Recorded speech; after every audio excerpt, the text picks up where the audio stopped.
प्रबल प्रेम के पाले पड़कर प्रभु को नियम बदलते देखा। अपना मान भले टल जाए, भक्त का मान न टलते देखा। जिसकी केवल कृपा दृष्टि से सकल विश्व को पलते देखा। उसको गोकुल में माखन पर 100 बार मचलते देखा। जय श्री राधे गोविंद। श्री हरिदास। हमारी किशोरी जो हम सब पर अपनी कृपा दृष्टि बनाए रखे।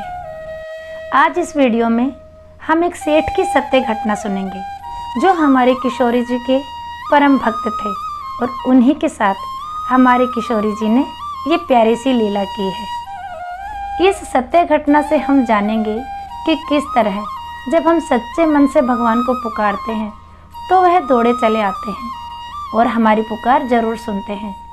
भगवान को भी अपने सच्चे भक्तों की उतनी ही ज़रूरत होती है जितनी हमें भगवान की होती है। हमारे जीवन में किसी चीज़ का अभाव हो, किसी रिश्ते का अभाव हो तो उसकी जगह भगवान का भाव प्रकट करके अपने जीवन में उसकी कमी दूर कर सकते हैं। आज की इस सत्य घटना से हम जानेंगे कि किस तरह हमारी किशोरी जो बरसाने के एक सेठ के यहाँ खुद उनकी बेटी बनकर आई और किस तरह उन्होंने अपने भक्त के भाव का मान रखा। तो चलिए जान लेते हैं इस सत्य घटना से। एक बार की बात है कि बरसाना गांव में एक सेठ रहा करता था जो बहुत ही धनी था। उसके 3 पुत्र थे लेकिन उसकी कोई पुत्री नहीं थी और कुछ समय पश्चात उसकी पत्नी का भी देहांत हो गया और सभी पुत्रों की शादी हो गई। सभी पुत्र अपने कार्य, अपने बच्चे और अपनी पत्नी के साथ व्यस्त रहने लगे। पत्नी के जाने के बाद सेठ की दिल की बात सुनने वाला कोई नहीं था। सेठ को शुरू से ही इस बात का बहुत दुख था कि उसकी कोई पुत्री नहीं है। लेकिन अब उसकी पत्नी के मृत्यु के बाद उसको यह दुख और सताने लगा और वह इस बात को लेकर परेशान रहने लगे कि उसकी कोई पुत्री क्यों नहीं है। एक दिन एक महान पंडित उसके घर पर आए और उसे दुखी देखकर उस पंडित ने पूछा कि तुम्हें किस बात की परेशानी है, तुम इतने दुखी क्यों हो। तो उसने अपना दुख का कारण पंडित जी को बताया कि उसकी कोई पुत्री नहीं है। इस वजह से मुझे अपने जीवन में यह अभाव हमेशा रहता है कि मेरी कोई पुत्री क्यों नहीं है। तो वह पंडित उसको कहते हैं कि लो, यह भी कोई परेशानी की बात है, तुम राधा रानी को अपनी बेटी बना लो।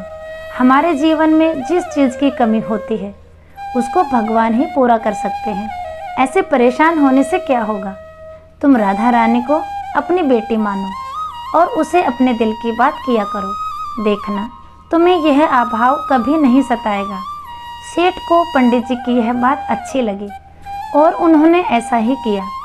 वे राधा रानी का विग्रह लेकर आए और प्रतिदिन भोजन करने से पहले राधा रानी को भोग लगाते, फिर स्वयं भोजन करते और सोने से पहले राधा रानी से खूब बातचीत करते।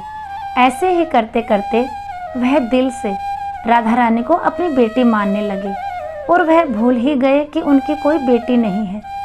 उन्हें इस बात का आभास होने लगा कि उनकी पुत्री सच में है और वह बहुत दिल से उसे अपनी पुत्री मानने लगे। जब तक वह बात ना करते, उसे भोजन ना खिलाते, उनका मन नहीं लगता और जब वह बात करते तो उनके मन को बहुत संतुष्टि मिलती, जैसे उसे पता नहीं क्या मिल गया हो। ऐसे करते करते काफ़ी दिन बीत गए।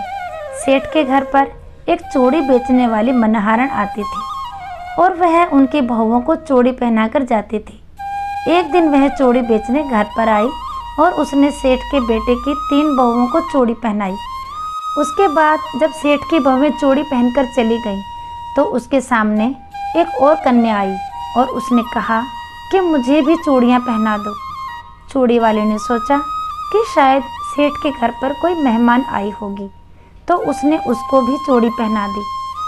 उसके बाद वह चूड़ी वाली सेठ से पैसे मांगने सेठ की दुकान पर पहुंची और बोली कि मैं तुम्हारी बहुओं को चूड़ी पहना कर आई हूँ, चूड़ी के पैसे दे दो। और उसने पहले से अधिक पैसे मांगे तो सेठ ने कहा कि तुमने चूड़ी का दाम बढ़ा दिया है क्या। सेठ की बात का जवाब देते हुए चूड़ी वाले ने कहा, नहीं, मैंने चूड़ी का दाम तो नहीं बढ़ाया, परंतु आज मैं 4 को चूड़ी पहना कर आई हूँ। सेठ ने कहा, मेरे घर पर तो 3 ही बहुएं हैं। तो उसने कहा, नहीं, आज मैंने 4 को चूड़ी पहनाई है। सेठ ने कहा कि तुमसे कोई गलती हुई है, मेरे घर पर तो चूड़ी पहनने के लिए मेरी सिर्फ 3 बहू हैं। सेठ चूड़ी वाले की बात नहीं माना और उसने 3 के पैसे चूड़ी वाले को दे दिए और चूड़ी वाली भी बिना कुछ कहे पैसे लेकर अपने घर चली गई। रात को सेठ घर आया और हमेशा की तरह राधा रानी को भोग लगाकर और खूब सारी बातें करके सो गया।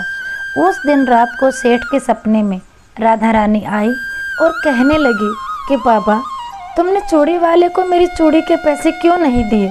जब तुम मुझे अपनी बेटी मानते हो तो तुमने मेरी चूड़ी के पैसे क्यों नहीं दिए?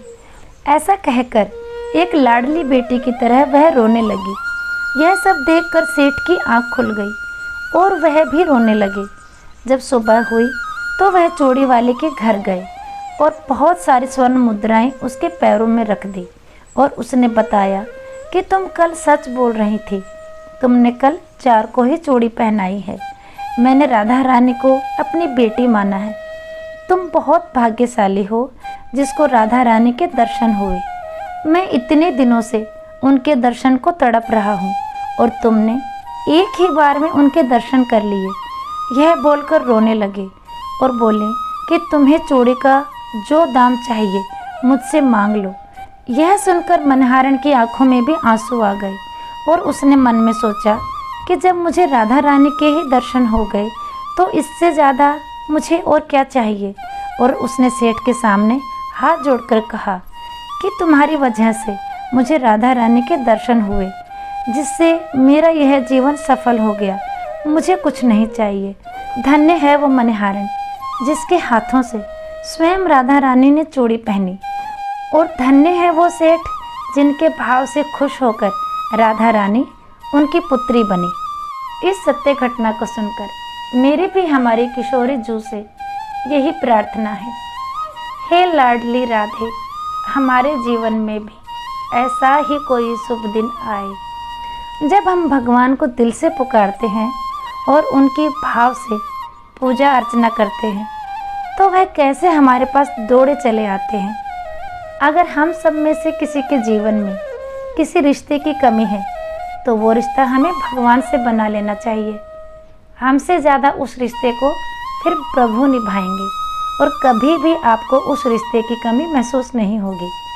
एक बार ऐसा करके देखिए, सच में बहुत शांति मिलती है। तो आज का वीडियो यहीं तक, फिर मिलेंगे अगले वीडियो में। तब तक के लिए सभी को प्रेम भरी राधे राधे। हमारी किशोरी जू सब पर अपनी कृपा बनाए रखें।